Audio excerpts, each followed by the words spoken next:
When we first started this just a couple weeks ago, we were talking about the basis of visual narrative, of cinematic narrative being image and sequence. Image composition, how you arrange elements in the frame, and then how you arrange frames or images in sequence. We talked a lot about composition, about different principles of arranging information within the frame. Now we're going to talk a little bit about sequence and how you might arrange those images and frames and compositions for narrative meaning and effect in sequence over time. And this is something that's uniquely cinematic. That was a theory of the Soviet filmmakers and their theory of montage, which is saying that cinema is a unique art form. It's not just an amalgamation of theater, photography, music, literature, other arts that exist with their own basic, principles, right? It's not just a mushed up form of all those things. It's actually, cinema is the art of editing. It's how images are arranged in sequence. That's where the narrative art transpires the way I showed you, actually, which was about sequence, in that first lecture about the gaps between images, where your narrative inference, your ability to imagine the significance in the narrative meaning comes from the actual spaces, the ellipses between them. Images are interrelated, and this is the meaning, and that's all transpiring in your head. A statement, a thesis, last man sits alone in a room, period, next sentence, there's a knock at the door. So in that gap between thesis and antithesis, two opposites, that contradiction, there's a narrative ellipsis, that's sequence. We said, well, what if it came the other way around? There's a knock at the door, the last man sits alone in a room. Doesn't work the same way, right? That's the art of montage, let's say. But now using images instead, okay? Story is not about more stuff happening more often. It's not just adding more and more things, more explosions, more screaming, but narrative is about new information. So narrative and story is about revealing, presenting new information that we didn't have before. And that new information could be antithetical. It could be a contradiction to what was presented before. That's still new information. Or it could be expounded upon. What was presented is expounded on. You get more of it. You get background. Someone seems horrible, and then you reveal background information that explains where they're coming from, right? And what that means is the viewer has to reevaluate what they knew or what they thought they knew constantly. And that's narrative energy, narrative propulsion, right? So when you arrange your stories and arrange your images, that's what you're trying to create. So it's about new information, and you're creating the context. So realize that when you're writing your films and you're shooting them, you are limiting, you should be, both in the way you frame your shots and the way you arrange them in sequence, you're limiting the field of view, how much information we have. We saw the difference in The Great Train Robbery from 1903, everything in wide shot, right? Everything was presented and just transpired in a proscenium on a stage, right? Whereas the assassination of Jesse James, 100 years later, we see that the camera, by moving and taking different points of view from within the scene, is limiting the field of vision, it's creating a context, and gradually giving new information out as we move along in time, right, with the film. And everything, even if it's a dramatic film, I'm not talking about being funny, I'm talking about the narrative structure of a setup and punchline, right? If the setup's too confusing, then your attention's not going to even last to the punchline. Or the punchline's going to be anticlimactic if you don't even understand what the joke is, right? Or if it takes too long, if the setup starts from Adam, right, and just goes on and on and on, you're like, well, what am I supposed to be following here? Where am I being directed towards? You feel like there's no real intelligence directing you as a listener towards any result. Does that make sense? Mm-hmm. That's not going to be a good setup, right? So you've got to find that balance of the time it takes to reveal valuable information for a viewer, and that's all within your control. So these are great. I love showing these. So at Garfield, so at the bottom, this black and white one is this Garfield comic comic strip from the newspapers. Garfield, I feel down. Let's take a moment to think happy thoughts. He smiles. Do you say happy or stupid? So the cat is always unimpressed, sort of there, making redundant comments, almost sort of statements on what's happening. He's often a stand-in for the reader, right? Directing from the author what the reader's supposed to be thinking.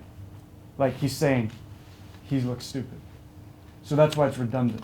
Because what's genius about the Garfield minus Garfield, where somebody went through and just erased all the cat stuff, is it's just the guy without any redundancy. So now he's like, I feel down. Let's take a moment to think happy thoughts. And he makes his face. And it takes away this filter of a director sort of emphasizing or overemphasizing the effect that the cartoon's supposed to have. You see what I'm saying? So that's where, again, we talked about the balance between what's explicit and inferred in the narrative processing. And I would say that, for me at least, the regular cartoon is not funny because it just takes away, by being overly explicit, it takes away any sort of viewer engagement. This is perfectly example. What? Explaining the joke. Yeah. It is a perfect example of what I talked about before, where every director, every filmmaker is going to have their own preferred balance. It's your taste. You decide and do it well. Your own preferred taste of what's explicit, what you provide and make clear, and what's inferred, what you're leaving up to a viewer to develop through connotation, imagination, right? But there has to be some balance, right? If it's overstated and everything's overly obvious and redundant, then there's really nothing to do except just look at it. You're very passive in this, right? Here, even with the blank space, even the way the frame is, with this empty space on the right-hand side of every panel, emphasizes the sort of void, right? And you're inserting information and an explicit narrative quality to it, right?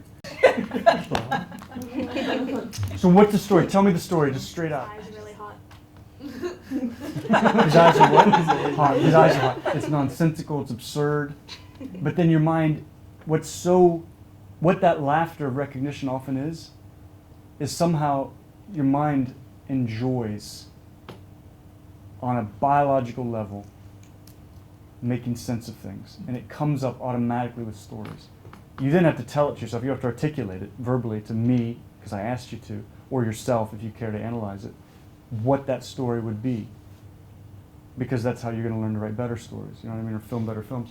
But that's what it is simply that joy of that process, that narrative process. And you're able to see it because it's so simple. 3 simple panels, cartoon forms, nothing distracting.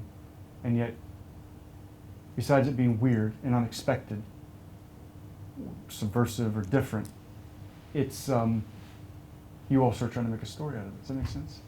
So imagine your film is working this way, at least in some part, at least for one scene or for some part of it to work this way, and imagine the engagement you'll get from viewers who watch and see the craft of what you're doing and are engaged in that way to use their imagination or their emotional, their emotional investment. Does that make sense? So, and this is the original. It's just ridiculous, right? So here's another one. I'm going on an imaginary date tonight, and then just empty frames. Why is that one relatable? But do you see how cinematic it is? Because you got the panels, you got a sense of a passage of time, sequence.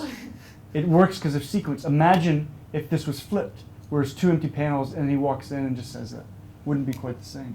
Bottom one's kind of sad. I really like that one because it suggests that the viewer is actually an active participant, right? Because the viewer is also tired to say, well, Cedric said they look away. Yes. So originally, you can imagine the cat was there saying something stupid. Yeah.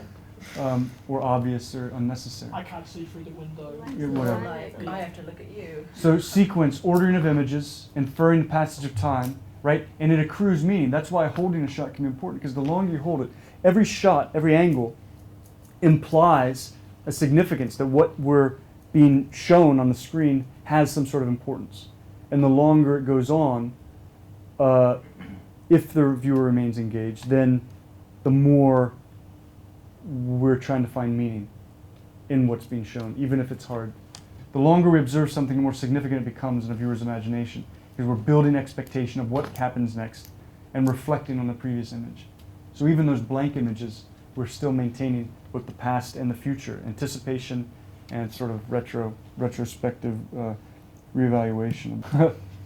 Growing old is sad. So many dreams never to be fulfilled.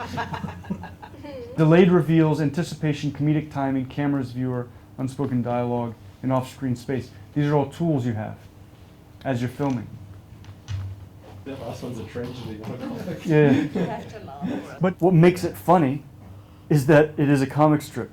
I mean, I would love to open the, if I ever read a newspaper, yeah, open it up and that was there as the comic. So it's known generally, right, that Hollywood, early Hollywood, and less known, the Russians and Soviets were responsible for developing what is, even today, cinema, what we know as cinema, right? They developed these principles. So you have Porter and Griffith, especially in the US, developing intuitively, seemingly, because they didn't really write about it much, an entire process of filming and editing, right? Close-ups, that was revolutionary at the time, unseen. Close-ups, traveling shots, match cuts, intercutting, parallel editing, right? The chase scene. Soviets, the Russians at that time, took that and learned from that. They saw this is by far the most dynamic kind of filmmaking going on in the world. And they took that and started to analyze it and articulate why, how.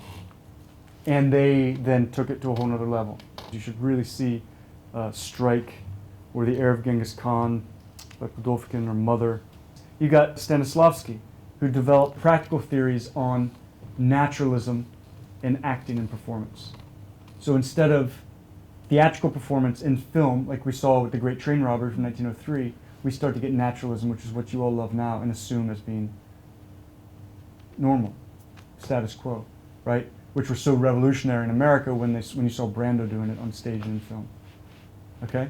That's Stanislavski. And he's the one who developed internal methods, like affective memory, sense memory, and external methods. So it wasn't just the method, which was developed, you know, in New York and with all the American actors like Brando and James Dean and Pacino and all these, you know what I mean? But also external methods, which is physicality, right? And there was another Russian who developed a system of biomechanics, which was all about body performance. It was a mix of dance and acting. So incredibly influential. I mean, unreal. I mean, everything we know, naturalism and performance and dynamic editing is what we have today for cinema, okay? But I want to introduce to you the concept of kulashov effect, which is one aspect of montage theory. Is what one might call pure cinematics, the assembly of film, and how it can be changed to create a different idea. Now we have a close-up. Let me show you what he sees. Let's assume he saw a woman holding a baby in her arms. Now we cut back to his reaction to what he sees, and he smiles. Now what is he as a character? He's a kindly man. He's sympathetic. Now, let's take the middle piece of film away, the woman with the child, but leave his two pieces of film as they were. Now we'll put in a piece of film of a girl in a bikini. He looks, girl in a bikini, he smiles. What is he now? The dirty old man. He's no longer the benign gentleman who loves babies. That's the difference. That's what film can do for you. Okay? So that's the Kuleshov effect. We're inferring meaning, in this case about a character. First of all, what he's looking at. I guarantee you those two things weren't shot on the same day or same place. Okay, that's first of all. And then we're inferring that he's actually looking in that moment in time at whatever's represented as a point of view, right? And then, on top of that, we're inferring meaning of the relationship between the two, how he's reacting to it, that that's actually a reaction. That's our narrative mind. That's what cinema plays with, right? With an engaged viewer. Does that make sense, guys? Yeah. Okay. You're completely in control of how you do that. Okay. Okay, the Kuleshov effect. I'm going to keep going. And here's what I was talking about, thesis, antithesis, and how that creates new narrative meaning, and then you present another antithesis to that, and it keeps going on. That's narrative propulsion. Okay? So you take thesis, which is the last man on earth sits alone in the room. Antithesis, there's a knock at the door. In your mind, a synthesis is a new thesis. It's a monster. It's an alien. It's a woman. What's the next shot or the next sentence? Has to be an antithesis to that. right? Okay. So we talked about conventional dramatic structure and how these are actually, these sort of diagrams are actually showing viewer engagement or viewer interest. These are peaks of emotional or narrative engagement with a viewer. It's not necessarily what's happening in the plot. Okay? But tension rises by creating expectation. New information creates new questions, and questions drive drama. So just think about it. What you've got to be doing, what you've got to be building into your films are questions. Does that make sense? You can't show everything up front. You've got to be building in questions. You've got to be hiding something in order to reveal it later. Create expectations and fulfill them. Right? That's what you've got to be doing. You're so worried about being understood or about conveying the story, which is important, that you might be showing too much. You're not allowing for a question to be raised, right? And in order for a question to be raised, first you have to engage interest. You have to make someone interested in the question and the answer, right? And there's many ways of doing that. There's many ways of doing that. One is, mainly, the easiest way, the simplest way to explain that is displaying an intelligence of perspective, like I said before. That the principle of photojournalism, you look at an image and you can see the way it's organized, that there's a director there. There's an intelligent perspective. There's a specific point of view. This is not random. It's not disorganized. There's going to be a payoff because this is not a moron or a distracted, confused person making this film or this image. So start to lead them on. Like with Garfield. That was drawn. It was drawn for a reason. You see it, and as it progresses, and we start to infer the meaning. Does that make sense? You ask a question. This is actually really interesting. This is amazing. These guys, cinemetrics, take and mark cutting, the frequency of cuts in a film, shot length and pacing, to sort of indicate dramatic development. I'm talking about peaks and valleys. In this case, they're always talking about plot points, but what we're really caring about is viewer attention. Right? Spikes in attention, relaxation as it resolves. You have to have it all. It can't all be one peak, because that's just one big question with no payoff. That's the joke setup that goes on and on and on and on with a payoff that's so delayed or extended that it's anticlimactic, right? It doesn't pay off. So here, questions, answer. Question, answer. That's what it's doing.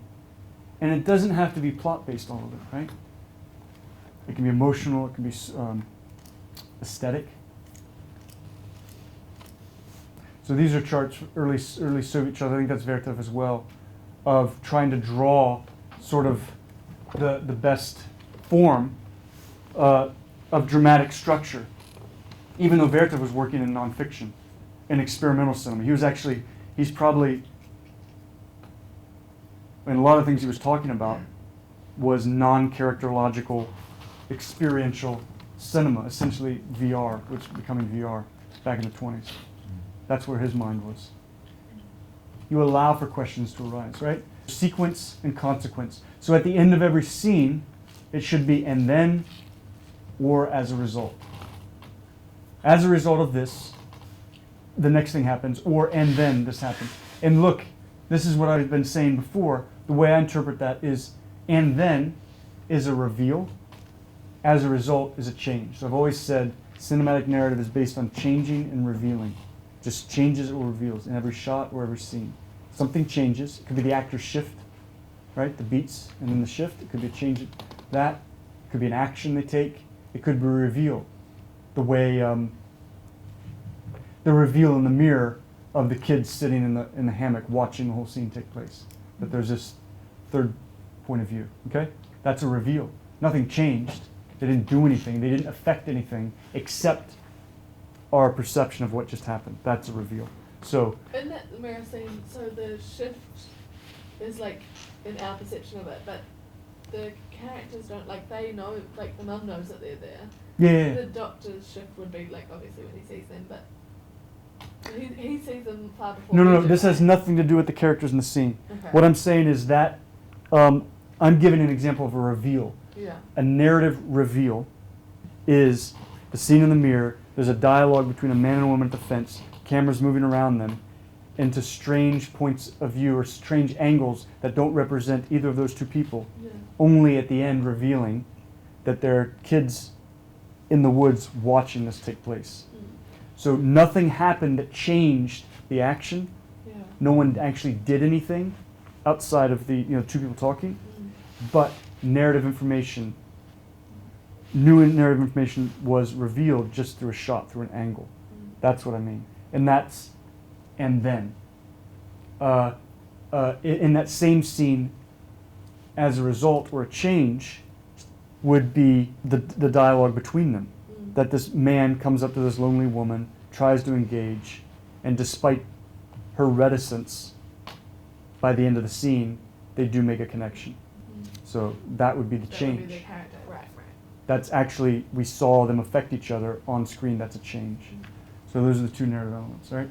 So these diagrams and schemata should indicate viewer attention, emotional engagement. That's what I just described, not necessarily plot points. Story is more than plot, okay? Story is inferred meaning and viewer engagement on top of exposition and plot elements, right? Explicit plotting is only one driver vehicle for viewer attention. Peaks and valleys represent interest in story. Like I said, questions and answers. And the stakes, they keep getting higher and higher. And that, so this pyramid here, these are questions and answers, right? What's happening next? Why did that happen? But it's all going up and up the overall story, right? It keeps raising the stakes. We're more and more interested, right?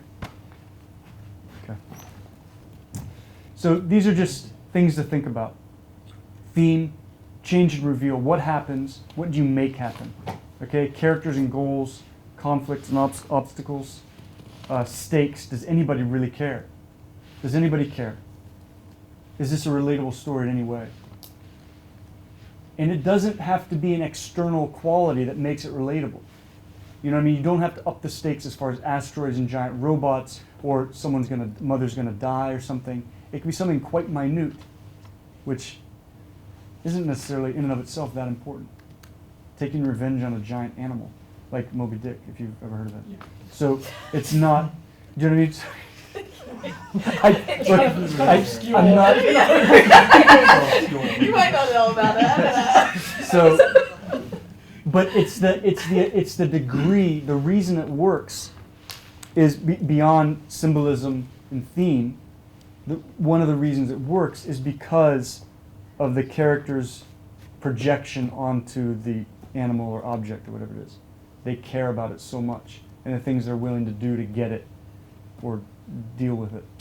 That's what makes us care, right? We care about the characters, and therefore we care about what it is they're after, right? It could be anything. Okay, so make rules for yourself, okay? And you can set these for yourself. Abstract principles. No wide shots are all black and white. Camera's always moving, camera never moves. And these things can help you work quicker on set when you know about your rules and not breaking them. It gives your film a very distinct aesthetic, so it doesn't feel random. It feels like there's a deliberate intelligence behind what's going on, and we'll start to, as a viewer who's engaged, we'll start to infer meaning from that. Maybe that's a representation of subjectivity. Maybe there's a theme involved here that they start to pick up on because of how it's shot. Inferred versus explicit narrative, we talked about this. This is a repeat slide from the image or the composition lecture because the same rules apply to editing. All right? Implied and inferred, unseen but indicated. All right? Allowing for connotation and interpretation. Build context and relationships. All right? That's that bridging the gap between images. There must be a balance, and that's a matter of your own taste, but there has to be enough explicit information to engage and maintain the viewer's attention. We can't be so confused or disinterested that whatever you're doing doesn't actually even matter. But also allowing enough inference to allow viewers' imagination to bridge the gaps and to own the experience. Okay? Composition plus sequence, that equals the story. So just think of that. It helps to break it down because you can be overwhelmed with your stories and your films. It's so much to think about, both practically, production-wise, all the different variables going on, just arranging, corralling, scheduling everything. And then you've got the story, which you, having written it, have a sense of what it feels like, what it should be like emotionally or sort of aesthetically, and it can be hard to just get the bite-sized units bit by bit and then to get them cohere in the end. And the way to do that is really break it down to just the composition sequence. In the end, it's that simple. It's just what you frame and what order it goes in. You know. So it's simple but not easy. But look for characters and their point of view, that, as far as framing. Look for what you can hide from the frame in order to later reveal it. That's a great tool when you go into a scene. Look for expressivity, contrasts, and just more and more relationships you can create. So narrative results from making meaning through order. In the viewer's mind. Composition, how an image is framed, which is cinematography, sequence, the arrangement of images in time, which is editing. So this is the last bit, and I want to show a couple of quick clips. Is that the same slide I just showed? No? Okay. Different but similar. So we're talking about redundancy.